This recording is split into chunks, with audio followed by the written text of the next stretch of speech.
Hello and welcome. My name is Amanda and this is my channel, Her Pacific Northwest Washington Life.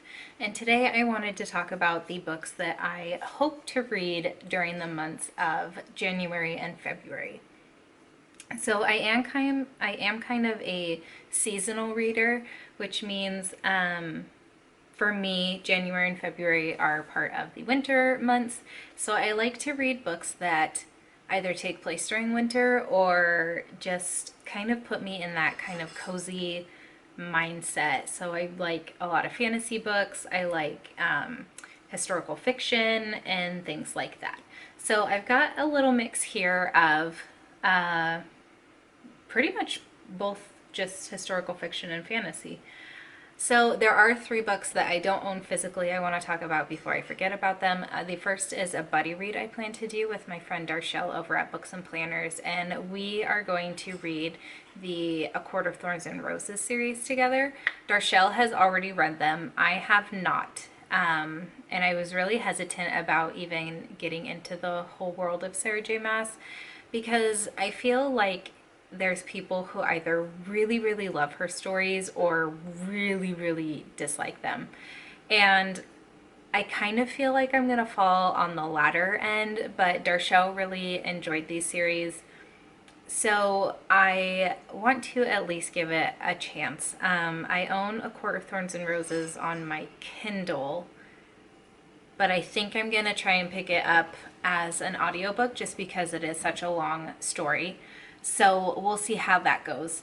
The next book I have is Beartown by Frederick Bachman, and I want to read it mostly because it's a winter setting, but I've also heard some really good reviews about it and it just being a very impactful story, which I feel like a lot of his stories are. So I would like to read that, and also Us Against You, I think, is the sequel to that one, which I do own that as a physical book, but I don't own Beartown yet as a physical book. And then the last book I want to listen to on audiobook is called Wives of War. I believe the author's name is Soraya Lane. I have a couple of her historical fiction books that I think might take place between World War II and World War I, but I'm not entirely positive. And I don't remember what this one does or when this one takes place, but I want to fit it in just because I think it's her first published book that I own.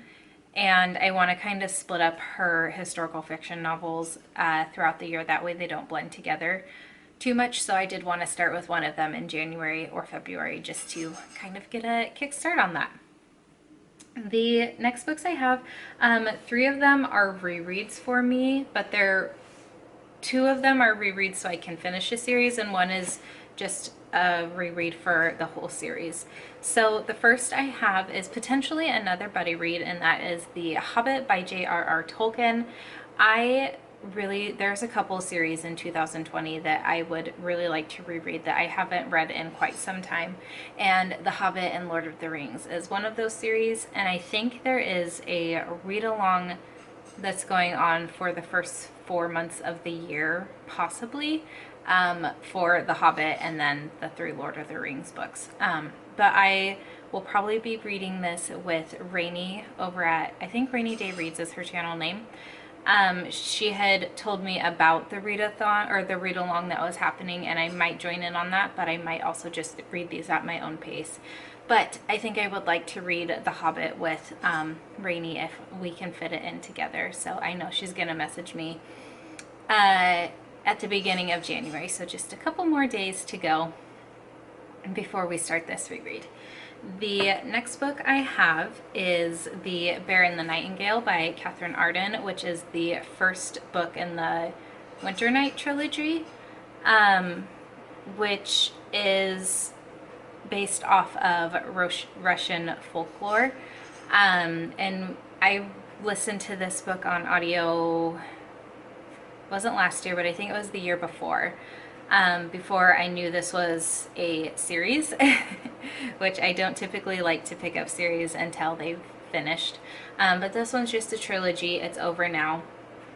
And you follow the main character, Vasilisa, who can see the kind of old gods, and that leads towards some things happening, especially with her stepmother, who is a very devout in her religion and doesn't want to believe the things that she can also see. So this one, it's got that cold, wintry feel to it, so it's definitely one I would like to reread and hopefully finish the other two books during the beginning of the year as well, but we'll see how that goes. The next book I have is Rebel Spring by Morgan Rhodes. I read the first 4 books in this series on audiobook, I think also not last year, but the year before. And I didn't finish the series because at that time the last 2 books weren't out. So this year I started rereading the series. So I read Fallen Kingdoms around September, I want to say.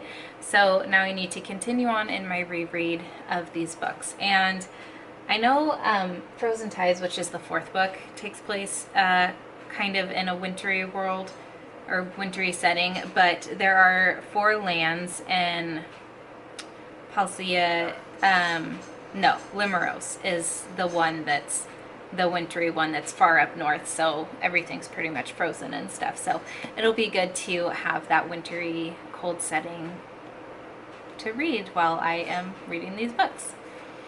Now on to the books I haven't read yet. The first book I have here is The Last Town on Earth by Thomas Mullen. And this takes place deep in the Pacific Northwest in the small mill town of Commonwealth. With World War I raging overseas and a deadly influenza striking down vast swaths of surrounding communities, Commonwealth votes to quarantine itself against contagion. So there's a single road leading into Commonwealth, and there's guards who obviously guard that road to make sure that no one makes it into Commonwealth and brings the influenza with them. But then there is an apparently ill soldier that presents himself at the town's doorsteps begging for sanctuary. So this is kind of a story of that, and it's inspired by a little known historical footnote regarding towns that quarantined themselves during the 1918 epidemic. So I think this will be a very interesting story to read through, especially because it takes place in Washington State, which is where I'm from, and it looks kind of chilly and like a good read for the winter months. The next book I have is The Winterwood, or just Winterwood, by Shea Ernshaw, which I haven't yet read her first novel, which is The Wicked Deep, but Winterwood, it's in the title, feels like it should be read during the first 2 months of the year. And I've read this synopsis a couple times, and for whatever reason it's not sticking, but I think it's because I don't want it to stick, because I want to kind of just go into this and read it as is. But I feel like it'll be a very chilling read. The Winterwood is just this dark, mysterious wood that people live near, so I think it'll be a good read as well. The next book I have is Blanca y Roja by Anna Marie McLemore, and this is a book that I was really excited about when it was released in 2018 in October, and I've had it on a couple TBRs and haven't gotten around to it. But for me, this is a kind of late winter, early spring type of read, because this is loosely based off of, or it's a loose Swan Lake retelling. And for me, Swan Lake is a ballet that I watch in the springtime, so for me it seems kind of fitting. But I feel like this time of the year is really good for it.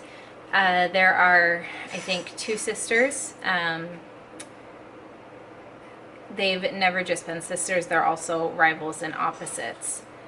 And they live next to a bevy of swans who ends up I think, putting a curse on them, so that one of the sisters stays human and the other is turned into a swan by the end of it, and there's these boys that get mixed up into it and things like that.